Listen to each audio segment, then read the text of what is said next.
भाइयों और बहनों, नमस्कार। आज मैं आपके सामने लेकर आया हूँ अपनी एक कहानी, लाल पानी। बैसाख महीने की तीक्ष्ण गर्मी बदन को झुलसाने लगी है। दिन चढ़ते ही सूरज तपने लगता है। तेज हवाएं व लू के थपेड़े जनजीवन को अस्त व्यस्त कर देते हैं। थर्मामीटर का पारा 45 डिग्री को पार कर गया है। इस बरस गर्मी अभी से ही असहनीय होने लगी है। सिर पर सूरज चढ़ते चढ़ते पूरा गांव हाल बेहाल हो जाता है। चिलचिलाती धूप में साए साए करती गर्म हवाएं, तीव्र वेग से नाचती हुई हवा के साथ उड़ते धूल के गुबार, इक्के दुक्के पेड़ों की छाँव में सिमटे मवेशी, क्या बूढ़े क्या जवान, सब तीक्ष्ण गर्मी से घबरा उठते हैं। लू व गर्मी से बचने के लिए सब घरों में दुबक जाते हैं। दोपहर होते होते पूरे गांव में सन्नाटा छा जाता है। लेकिन ऐसी गर्मी में उसे व उसकी बस्ती के लोगों को आराम नहीं है। छतरपुरा के दक्षिण में फूस की टापरियों में बसी यह बस्ती नीच जाति के गरीब लोगों की है। देश के स्वतंत्र होने के बाद इनके उत्थान के लिए सरकार ने कई योजनाएं लागू की हैं। इन्हें ज़मीनें दी हैं, अनुदान दिया है, लेकिन फिर भी इन लोगों की किस्मत ने करवट नहीं बदली है। आज़ादी की आधी सदी बीत गई है। छतरपुर में ऊंचे ऊंचे मकान बन गए हैं। शहर तक जाने के लिए पक्की सड़कें बन गई है। गांव की गलियों में मोटरसाइकिलें व ट्रैक्टर दौड़ने लगे हैं। लेकिन इस बस्ती में कोई विशेष परिवर्तन नहीं हुआ है। इक्के दुक्के लोगों की कोई सरकारी नौकरी मिली है। इक्के दुक्के ही पक्के मकान नजर आते हैं।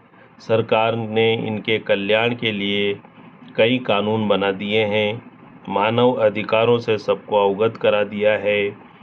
लेकिन अभी तक ऊंची जाति के लोगों की सोच नहीं बदली है। गांव का मंदिर, गांव का पनघट और मानवीय सम्मान से ये आज भी वंचित है। दिन भर पत्थर की खदानों में मजदूरी करके वह घर लौट रही है। दिन भर की कठोर मेहनत से थके हारे बस्ती के लोगों की चाल में शिथिलता है, लेकिन उसके कदमों की गति तेज है। मजदूरी से छुट्टी मिलते ही उसे घर की चिंता सताने लगी है। कई दिनों से उसका पति गोकुल घर पर बीमार पड़ा है। आंखें जलती है, बदन टूटता है और हड्डी में बुखार बना रहता है। कोई कहता है उसे लू लग गई है और कोई बताता है कि पीलिया हो गया है। मेथी पत्तों व प्याज को भिगोकर उसने उसकी लू भी उतार दी है। गांव के वैद्य जी से भी दवा लाकर दी है, लेकिन कोई फायदा नहीं हुआ है। दिन प्रतिदिन वह कमज़ोर होने लगा है। आज गोकुल की तबीयत कैसी होगी? चिंतित मन कदमों में गति फूंक रहा है। हृदय में कई तरह के विचार उमड़ घुमड़ रहे हैं। गोकुल से उसका ब्याह हुए अभी कुछ ही महीने बीते हैं। एक बारात में दोनों की आंखें मिली थी और उनके बीच प्रेम के बीज अंकुरित हो गए थे। उसे देखने के लिए अब गोकुल उसके गांव चंद्रपुरा के चक्कर काटने लगा था। मौका मिलते ही वह उसके घर चला आता था। उसकी व्याकुल नज़रें उसकी आंखों में समा जाती थी। एक सिहरन पूरे बदन में फैलकर उसे रोमांचित कर देती थी। उनका प्यार अधिक दिनों तक लोगों से छिपा नहीं रह सका था। कुछ ही दिनों में दोनों के बीच का प्रेम जग जाहिर हो गया था। एक दिन गोकुल ने हिम्मत की और उसके बाबा से आकर बोला, रमेला मेरी है बाबा, मैं इसके बिना नहीं रह सकता हूँ। बाबा कुछ नहीं बोले थे। उन्होंने एक नज़र गोकुल की आंखों में देखा और दूसरी नज़र उसकी आंखों में डाली। दोनों की आंखों में समाये हुए प्रेम को बाबा ताड़ गए थे। दूसरे ही दिन उन्होंने गोकुल के घर छतरपुर लगन भिजवा दिए थे। बाबा के घर से विदा होकर वह अपने ससुराल छतरपुर आ गई थी। एक फूस की टापरी और अकेला उसका पति। बचपन में ही गोकुल के माता पिता का साया सिर से उठ गया था। उसके स्कूल की पढ़ाई अधूरी ही छूट गई थी। छोटी सी उम्र में ही वह मजदूरी करने लगा था। पत्थर की खदानों में कठोर मेहनत करके वह अपनी रोजी रोटी कमाने लगा था। धीरे धीरे वह पत्थरों पर छेनी हथौड़ा चलाना सीख गया था। मनचाहे आकार में पत्थरों को काटने में वह पारंगत हो गया था। वह एक कुशल कारीगर बन गया था। दिन भर खदानों में पत्थर की कटाई करके वह अच्छा पैसा कमा लेता था। छोटी सी टापरी में ही वह उसे रानी की तरह रखता। खाने पीने, पहनने ओढ़ने में उसने उसे कभी कोई कमी महसूस नहीं होने दी थी। खदान से लौटते ही वह उसे बाहों में भर लेता, चूम चूम कर उसे प्यार करता और दौड़ दौड़ कर घर के कामों में उसका हाथ बंटाता। प्रेम में अभिभूत होकर अक्सर वह कह उठता था, रमीला, देखना, एक दिन इस झोपड़ी की जगह में तुम्हारे लिए एक छोटा सा महल बना दूंगा। सब कुछ ठीक ठाक चल रहा था कि अचानक एक दिन गोकुल बीमार पड़ गया। उसने काम पर जाना बंद कर दिया। कुछ ही दिनों में पति की कमाई खर्च हो गई, लेकिन वह ठीक नहीं हो सका। मजबूर होकर एक दिन उसे खदान की राह पकड़नी पड़ी थी। अचानक कुत्तों के भौंकने की आवाज़ सुनकर वह चौंक पड़ी। वह अपने मोहल्ले की गली में चल रही थी। मोड़ पर दो कुत्ते एक रोटी के लिए झगड़ रहे थे। तेज कदमों से वह अपनी टापरी की ओर बढ़ गई। लकड़ी के द्वार को उसने हल्का सा धक्का मारा। चरमरा कर दरवाज़ा खुल गया। आहट सुनकर खाट पर सो रहे गोकुल की आंख खुल गई। वह दौड़ी और उसके मस्तक पर हाथ रखकर बेसब्री से बोली, कैसी तबीयत है अब? ठीक है, आज मंडी से कंपाउंडर आया था, दवायां दे गया है। कह रहा था पी लिया था, धीरे धीरे ठीक हो जाएगा। शुद्ध पानी पियो, बावड़ी का पानी ठीक नहीं है। बस्ती के कई लोग बीमार पड़े हैं। शुद्ध पानी कहाँ से लाएं हम?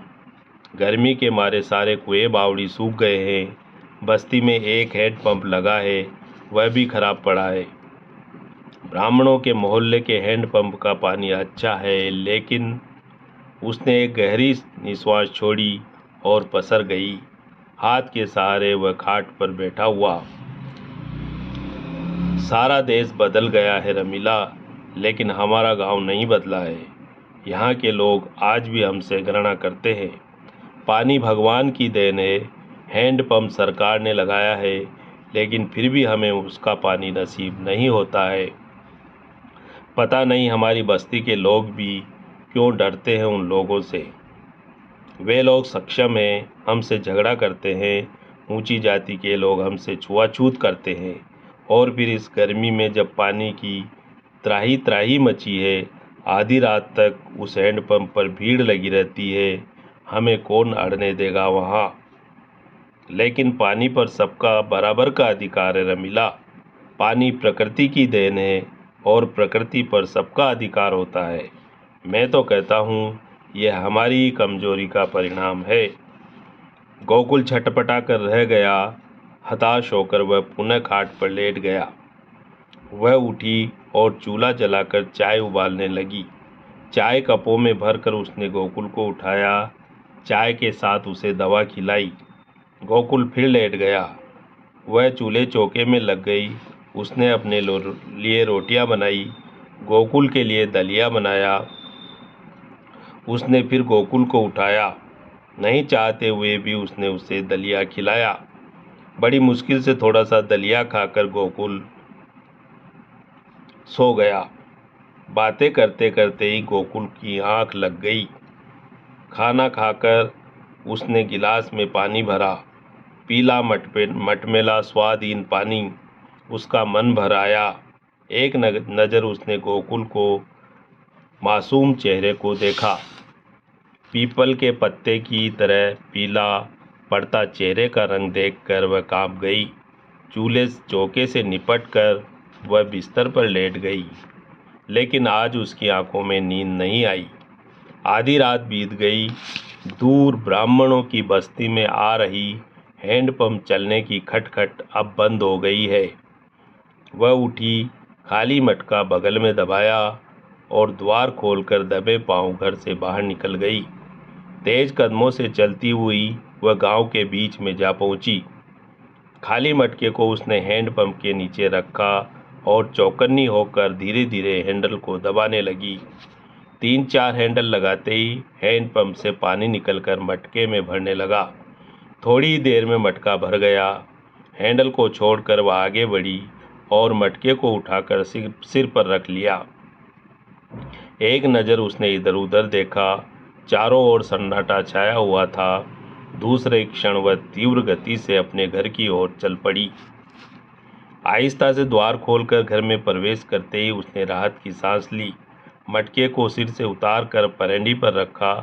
मटके में भरे स्वच्छ जल को देखकर मन गदगद हो उठा। उसका मन भरपेट पानी पीने के लिए मचल उठा, लेकिन उसने स्वयं को रोक लिया। वह पहले पति को पानी पिलाएगी, फिर स्वयं पिएगी। दबी आवाज़ से उसने नज़दीक जाकर गोकुल को पुकारा। हड़बड़ाकर गोकुल उठ बैठा हुआ और इधर उधर ताकने लगा।